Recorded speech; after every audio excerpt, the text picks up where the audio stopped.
right, everybody, welcome. Welcome, everyone. Now, I just want to make sure that everybody knows each other because there are some new people here that...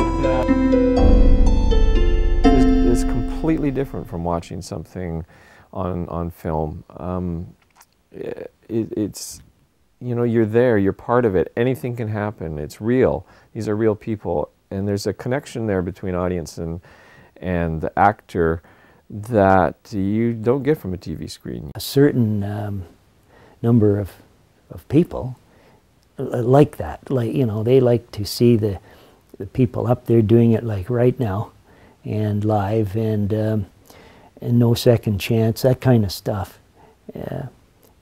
Better than film. You get a lot of feedback from the audience. You get a lot given back to you, you know, from the audience. It's a kind of an uplifting effect when you connect with an audience, when you know that they know what you're trying to do. Turn the volume up a bit too.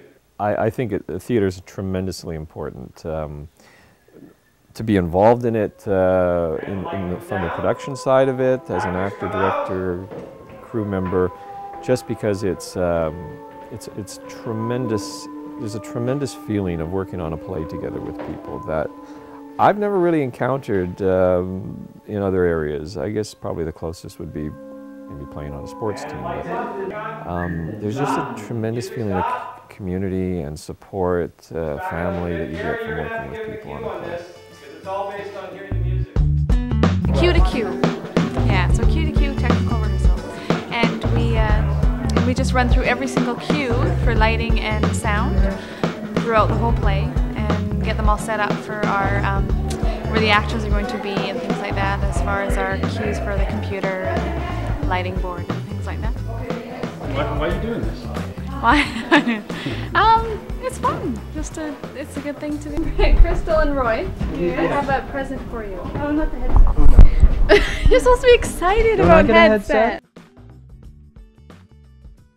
Oh, over the last few years, anywhere between $3,000 to $5,000 for a production. Set can be expensive.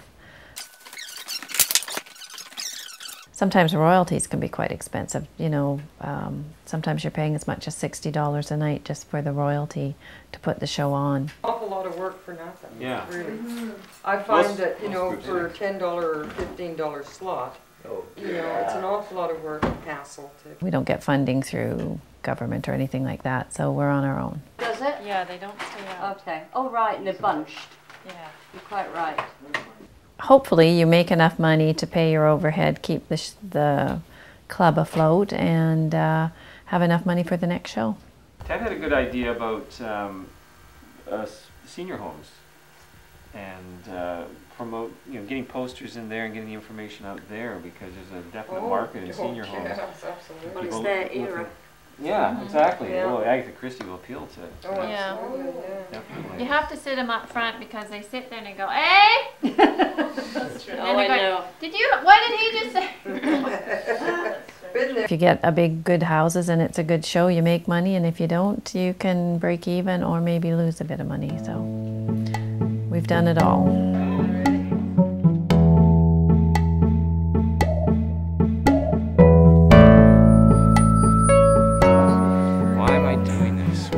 The $64 million question. Well, I guess because I love theater. I love working with all the people and trying to pull it all together is a challenge. So that's I think it's good for the spirit to have challenges.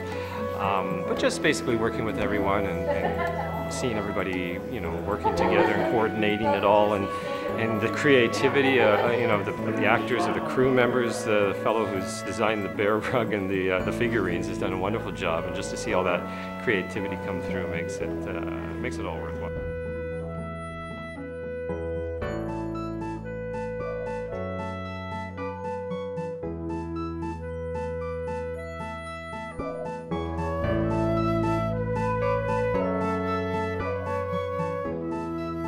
What's hard about acting? About acting? I don't think there's anything hard about it. I think once you accept the idea that you are a character, and that you have to, on stage, you have to stay within that character. There's nothing hard about it at all. Well, I guess it's trying to remember your lines while you're trying to remember what you're supposed to do, where you're supposed to be, and trying to stay in character and that sort of thing. Actually, it gets easier the more plays you've been in. I think the hardest thing is knowing what to do with your hands. My wife always used to say, put the hands here. But I think it's a matter of forgetting the people on the set. And it just depends. If it's a good humorous play, then when you get the first laugh, you think, oh, that's nothing. Wait till you hear some of the good lines, you know. So it's very gratifying, I think. The only thing that's hard about acting is having the discipline to spend the time to learn the lines, and making sure you can be believable. So it takes a little talent, but it takes practice. You get to it.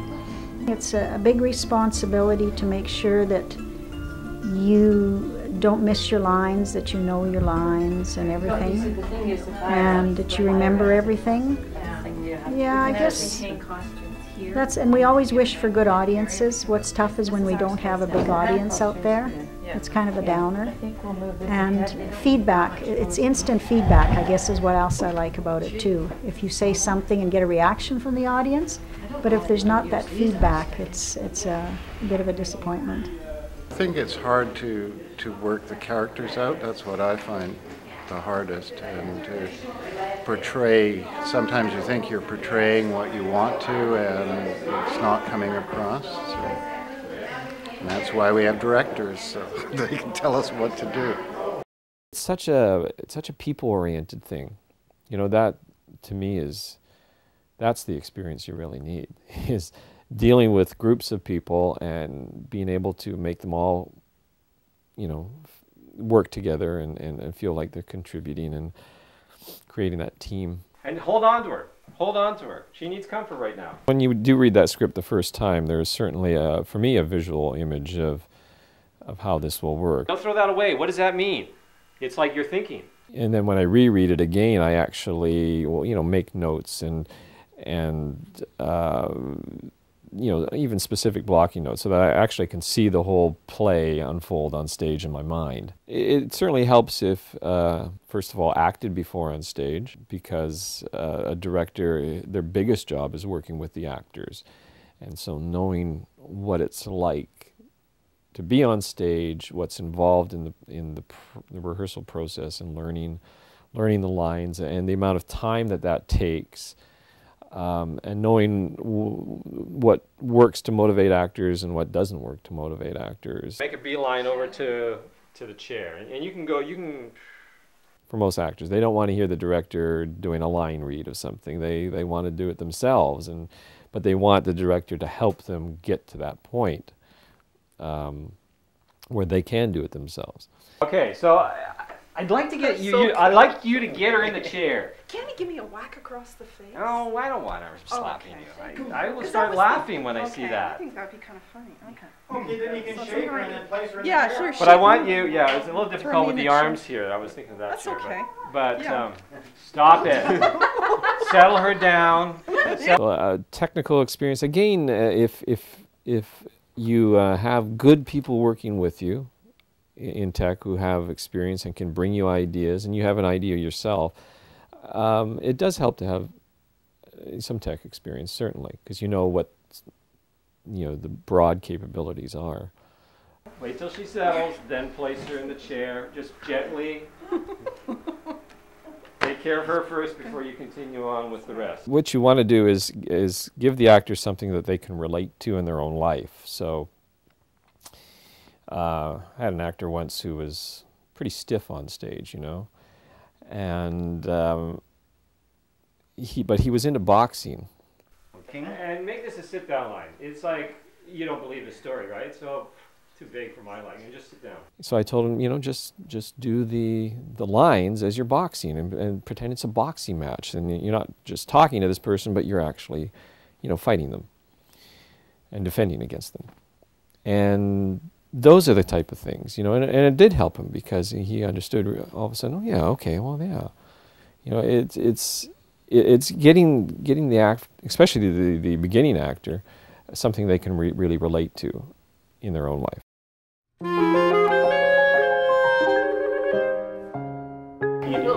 Why do I do it? I guess when I was a kid I liked to play house and pretend, and that's really what acting is all about. I mean, I think everybody has acted in their life, we just sort of carried it on. We never grew up. You know, we're just pretending to be somebody else. And if you get that into your head, acting's really easy and it's a lot of fun. I once had the experience when I was pretty young, about 22, acting in a skit that was a half-hour long at UBC, and I got such an incredible high off it that I've never forgotten it. And this is, 30 years later almost, and I still remember that moment. It was wonderful. I'm a lawyer by profession, and I got involved as something totally different to do. And some ways it's stressful, but it's a different kind of stress than practicing law. I think fantasy is really important. It's like a sense of play, you know. Once you get your costume on and you're on set with the other characters, it all comes to life. It's been about 1.5 years now that I started doing it. It was just by chance that I happened to do it. I found that I really got a lot out of it. It's a lot of enjoyment, a lot of the camaraderie between all the people working together for a common cause, and it's a lot of fun. You know, I enjoyed that part. It's like it's a sick joke. Oh my God. Pip, Pip. Excelled, eh? Oh. Where is he laying down here? What are the sandwiches, Ted? Do you want to lead us in a rounding chorus of God Save the Queen, General? Okay, thank you. And carrots. Pardon? Yes. Please lead us in a song? rousing rendition of God Save the Queen. Oh, all right. Oh, wait till I eat this carrot, get my throat in shape. Where's he laying? What is this tableau that you keep mentioning? You know what a tableau is? No. Yeah, it's people frozen in position, right? There's a frozen scene on stage, and the nursery rhyme is going to, there's a taped version of the nursery rhyme with music, plus there's going to be weird lighting. So it's a weird, we're giving it that real sense of tear right from the top. Be on stage and then get off. All 10 characters are going to be on stage for the tableau. They will leave the stage one at a time as the, Indians drop down one by one, right? Are we going to leave in order? No, they won't be in the same order. No, it's just randomly. You'll each go off one at a time. We'll set that up. It's very simple. You don't have any lines. You just stay frozen until you move off the stage. It's as simple as that. I'm curious, where did you get the whole nursery rhyme from? I got it on the net. The whole thing for this? Yeah, from a previous production. They put the nursery rhyme in. Because apparently in that production, and I'd already decided to do this before that, but in this production, they had each of the characters read a line of the nursery rhyme on stage before the play started. So, but anyway, I like the tableau because you don't see enough tableau out there. You just don't. Audiences like They love tableau. They scream for it. When you organize front of house, you're not here all the time. You're organizing people to come in and take tickets at the door and to do the few organizational things that need to be done before performance, making sure the doors are closed, making sure people are seated before a performance begins, making sure the lights are on and off in the right places so that people don't walk through the door and light streams into the theater once the performance has started.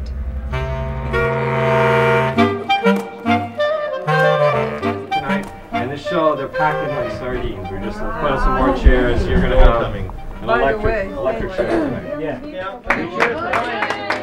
Stage term to me that is very interesting is the one for good luck, which is breaking a leg on stage. And I've heard many interpretations from the traditional curtsy, which was done, on a successful, you take your bow, a successful production, and you basically bend your leg or break your leg, and that's where that comes from. Breaking a leg also can refer to the legs of the stage, which are on the sides. That can be the side curtains. So breaking the leg is actually coming out from the leg and breaking the plane of the leg and then entering onto the stage. So breaking a leg is just go out on stage and do well.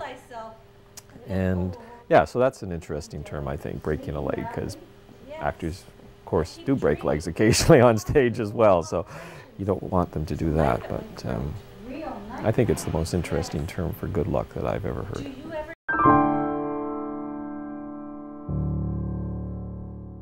Right, and then you you get the character and you become the character, right? And that's the really neat thing. I don't think about it, because if you're thinking about being in character, then you're not in character. You know what I mean? You just have to go out there and just be.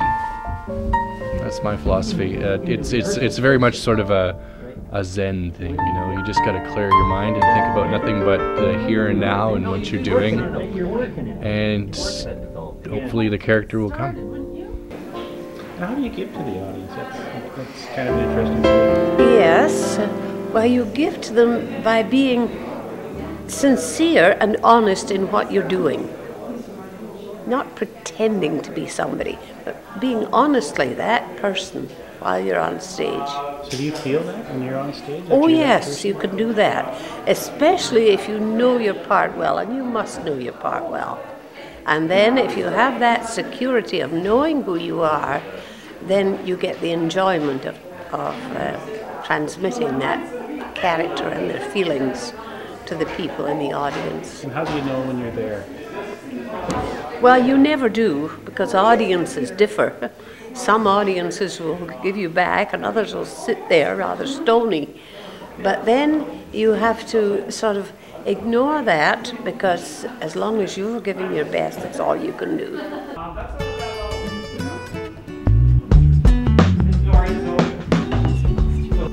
2 seconds before you go through the door.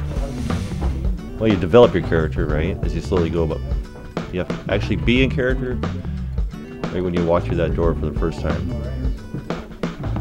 There you go. When I go through the lines in my head and I just sort of, I just try to think like my character. Like I think my character will think.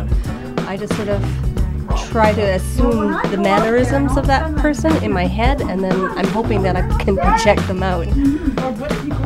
But I'm naturally nervous anyway, so it's lucky because my character is nervous. So it worked out good. To me, I think it's the reaction from the other characters. Some moments are more real than others, and I think it does change night per night somewhat. Just sometimes you just lose yourself in the fantasy and you're not even thinking about what's coming next. It just seems to flow. And those moments are precious because they don't always happen night after night. I don't know, it just seems like it's a sort of magic. It just sort of comes together at some point. It's an interesting question because for me, I don't think I actually get in character until I'm right on stage and interacting with people on stage.